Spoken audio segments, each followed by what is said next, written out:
Hi, People Explorer. Kembali lagi di Serba 6. Kapan terakhir kali kalian berwisata ke laut? Tentunya di masa pandemi seperti ini, kita disarankan untuk di rumah saja. Nah, People Explorer, untuk mengurangi sedikit rasa kangen kalian semua terhadap laut. Di video kali ini, kita akan membahas tentang tanaman laut. Ekosistem laut merupakan ekosistem terbesar. Meski berbagai ekspedisi serta eksplorasi sudah dilakukan dari dulu, namun dasar lautan yang sangat luas masih belum bisa dijelajahi sepenuhnya hingga sekarang. Selain hewan, biota laut juga terdiri dari tumbuhan laut. Dan berikut ini 6 tumbuhan laut yang memiliki kemampuan untuk bertahan di kedalaman laut. 1. Open Brain Coral. Tumbuhan ini diberikan nama Open Brain Coral karena memang bentuknya yang terlihat seperti otak manusia yang terbelah sehingga terlihat sangat menakjubkan. Open Brain Coral ini memiliki warna merah cerah atau merah muda dan hijau yang tumbuh subur di perairan dangkal dan hangat di wilayah ekologi laut tropis. Tanaman ini biasanya akan makan sesudah matahari terbenam, yakni memakan zooplankton dan juga organisme kecil lainnya yang berenang dengan tentakel. Open Brain Coral atau Trachyphylla geoffroyi, adalah spesies karang hidup bebas berwarna cerah di keluarga Merulinidae. Ini adalah satu-satunya spesies dalam genus monotipe Trachyphylla dan dapat ditemukan di seluruh Indo-Pasifik. Open Brain Coral bisa menjadi soliter atau kolonial. Mereka adalah karang kecil, jarang mencapai diameter lebih dari 20 cm. Mereka hidup bebas dan menunjukkan bentuk pertumbuhan flabelomeandroid, yang berarti mereka memiliki daerah lembah berbeda yang dipisahkan oleh dinding. Dalam bentuk kolonial, daerah lembah dapat mengandung banyak polip individu. Mereka biasanya memiliki simetri bilateral. Pada siang hari ketika polip ditutup, karang ditutupi oleh mantel yang melampaui kerangka, tetapi dapat ditarik kembali jika terganggu. Open Brain Coral dikenal sebagai tempat tinggal spesies kepiting empedu, Lithoscaptus sempri. Open Brain Coral dapat ditemukan di seluruh Indo-Pasifik, dari Laut Merah hingga Kaledonia Baru. Mereka ditemukan hingga kedalaman maksimum 40 meter. Open Brain Coral lebih jarang ditemukan secara langsung di komunitas terumbu karang, dan lebih sering ditemukan di lereng terumbu berpasir, sekitar pulau kontinental, dan laguna. Open Brain Coral seringkali dapat ditemukan di dekat karang lain yang hidup bebas. Koloni besar Open Brain Coral jarang terjadi, dan biasanya hanya ditemukan di kawasan lindung laut. IUCN mencantumkan Open Brain Coral dengan status sebagai hampir terancam akibat hilangnya habitat karena eksplorasi yang berlebihan untuk perdagangan akuarium. Eksportir Open Brain Coral terbesar adalah Indonesia. Pada tahun 2005, Indonesia mengekspor lebih dari 60.000 Open Brain Coral untuk digunakan dalam perdagangan akuarium. 2. Laminariales. Tanaman ini merupakan rumput laut yang tinggi nutrisi dan masuk dalam keluarga Algae dan menjadi salah satu contoh tumbuhan tidak berpembuluh. Tumbuhan laut ini membutuhkan temperatur antara 6-14 derajat Celcius supaya bisa tumbuh dengan subur. Pertumbuhan Laminariales sendiri juga bisa dikatakan cepat dan biasanya akan dimanfaatkan organisme lain untuk area berkembang biak. Dalam penelitian menunjukkan jika Laminariales juga bisa digunakan sebagai sumber energi terbarukan. Akan tetapi karena perubahan lingkungan dan juga polusi membuat tumbuhan laut ini semakin langka. Laminariales adalah tumbuhan laut berwarna coklat yang tinggi akan nutrisi dan sebagian besar menempati kehidupan bawah laut yang lebih tenang. Rumput laut raksasa dapat dipanen dengan cukup mudah karena kanopi permukaannya dan kebiasaan tumbuh di air yang lebih dalam. Beberapa spesies rumput laut Pasifik adalah bahan yang sangat penting dalam masakan Cina, Jepang, dan Korea. Laminariales digunakan untuk membumbui kaldu dan hidangan lainnya, sebagai sayuran, dan bahan utama makanan ringan populer, seperti sup udani. Lembaran transparan rumput laut digunakan sebagai pembungkus dekoratif yang dapat dimakan dengan nasi dan makanan lainnya.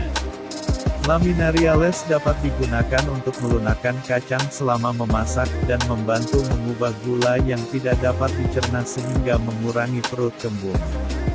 Karena konsentrasi yodiumnya yang tinggi, rumput laut coklat atau laminaria telah digunakan untuk mengobati gondok, pembesaran kelenjar tiroid yang disebabkan oleh kekurangan yodium, sejak abad pertengahan.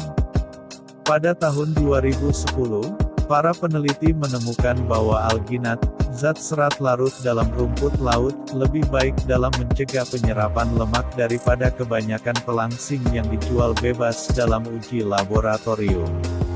Sebagai aditif makanan, ini dapat digunakan untuk mengurangi penyerapan lemak dan dengan demikian menyebabkan obesitas. Laminariales dalam bentuk aslinya belum terbukti memiliki efek seperti itu. 3. Soft coral. Tumbuhan laut ini dinamakan dengan soft coral karena memang teksturnya yang lunak dan lembut ketika disentuh. Pada tubuh tumbuhan ini mengandung elemen berduri yang dinamakan dengan sklerite yang akan menjaga dan melindungi tumbuhan ini dari predator. Umumnya, tumbuhan soft coral ini akan bertahan hidup di perairan yang memiliki sinar matahari sedang sekaligus menyediakan habitat untuk siput, ikan, ganggang dan biota laut lainnya. Soft coral ini merupakan organisme yang berwarna cerah sehingga menjadi salah satu daya tarik para penyelam. Soft coral mengandung elemen kerangka berduri kecil yang disebut sklerit, berguna dalam identifikasi spesies. Sklerit memberi karang ini beberapa derajat dukungan dan memberi daging mereka tekstur runcing dan kasar yang menghalangi predator.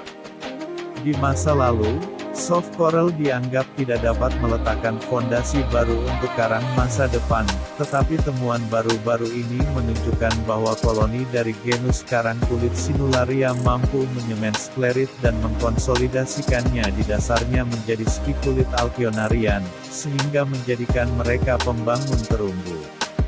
Tidak seperti karang berbatu, kebanyakan karang lunak tumbuh subur di perairan kaya nutrisi dengan intensitas cahaya yang lebih rendah. Hampir semua menggunakan Zooxanthella fotosintetik simbiosis sebagai sumber energi utama. Namun, paling mudah memakan makanan yang mengambang bebas, seperti zooplankton. Mereka adalah anggota integral dari ekosistem terumbu dan menyediakan habitat bagi ikan, siput, alga, dan keanekaragaman spesies laut lainnya. Meskipun didominasi oleh soft coral, Ordo Alcyonesia sekarang berisi semua spesies yang dikenal sebagai karang gorgonian, yang menghasilkan kerangka yang kurang lebih keras, meskipun sangat berbeda dari karang asli, Scleractinia. Ini dapat ditemukan di subordo Holaxonia, Scleraxonia, dan Stolonifera. Banyak karang lunak mudah dikumpulkan di alam liar untuk hobi akuarium terumbu, karena potongan kecil tidak terlalu rentan terhadap infeksi atau kerusakan selama pengiriman dibandingkan karang berbatu. Namun demikian, spesimen yang dibudidayakan sendiri cenderung lebih mudah beradaptasi dengan kehidupan akuarium dan membantu melestarikan terumbu karang liar. Soft coral tumbuh dengan cepat di penangkaran dan mudah dibagi menjadi individu baru. Dan begitu mereka tumbuh dengan budidaya, harganya lebih murah daripada karang yang diimpor dari alam liar. 4. Posidonia. Posidonia merupakan tumbuhan yang ada di Laut Mediterania serta Australia dengan 9 varietas berbeda. Tanaman ini umumnya tumbuh pada perairan higienis serta adanya tanaman ini juga menjadi penanda jika perairan tersebut sangat bersih dan terbebas dari polusi. Tumbuhan laut Posidonia ini merupakan bahan dasar untuk berbagai produk seperti contohnya chalcones dan juga flavonols. Sistem APG 1 tahun 1998, dan Sistem APG 2 tahun 2003, menerima genus ini sebagai satu-satunya genus dalam famili Posidoniaceae, yang ditempatkan dalam ordo Alismatales, pada klade monokotil. Website menyimpulkan bahwa tiga famili Cimodocieaceae, Posidoniaceae dan Rupiaceae membentuk kelompok monofiletik. Sistem sebelumnya mengklasifikasikan genus ini dalam keluarga Potamogetoneceae atau dalam keluarga Posidoniaceae tetapi termasuk dalam ordo Zosterales. Spesies yang dijelaskan oleh Linnaeus, Posidonia oceanica, ditemukan di Mediterania, sisanya berada di sekitar pantai selatan Australia. Beberapa spesies adalah lamun endemik Australia Barat. Semua spesies Australia ditemukan di habitat yang beragam di kawasan itu. Susunan ini dibagi menjadi dua kompleks, kelompok Posidonia australis dan Posidonia ostenfeldi. 5. Aldrovanda. Aldrovanda merupakan tumbuhan laut bersifat karnivora yang hidupnya mengambang bebas di permukaan laut. Tumbuhan ini menyukai air yang bersih, dangkal, hangat dan mendapatkan sinar matahari yang cerah. Tumbuhan laut ini memiliki bentuk yang sangat indah dan tidak memiliki akar sehingga hidup dengan mengambang di permukaan air. Nama Aldrovanda sendiri diberikan untuk menghormati seorang ahli botani bernama Ulisse Aldrovandi yang sekaligus juga menjadi pendiri Taman Botani di Bologna. Aldrovanda adalah genus dari tanaman karnivora yang hanya menyisakan satu spesies saja sedangkan spesies lain dari genus ini telah punah. Spesies yang punah dari genus ini hanya diketahui dari fosil serbuk sari dan biji, kecuali Aenopinata yang diketahui ada berdasarkan fosil daun. Genus ini diperkirakan adalah hasil evolusi dari Palaeoaldrovanda splendens yang berasal dari akhir zaman Kapur. Organ karnivora dari Aldrovanda sejenis dengan yang digunakan di Onaea atau lebih dikenal sebagai Venus flytrap. 6. Padang lamun. Memiliki tampilan yang cukup mirip, padang lamun sering disamaratakan dengan rumput laut. Meski begitu, tak banyak yang mengetahui jika kedua tumbuhan ini memiliki perbedaan ciri yang signifikan. Padang lamun merujuk pada kumpulan tanaman lamun yang tumbuh di dasar laut. Flora ini adalah satu-satunya tumbuhan berbunga Angiospermae, yang mampu beradaptasi dengan perairan pantai.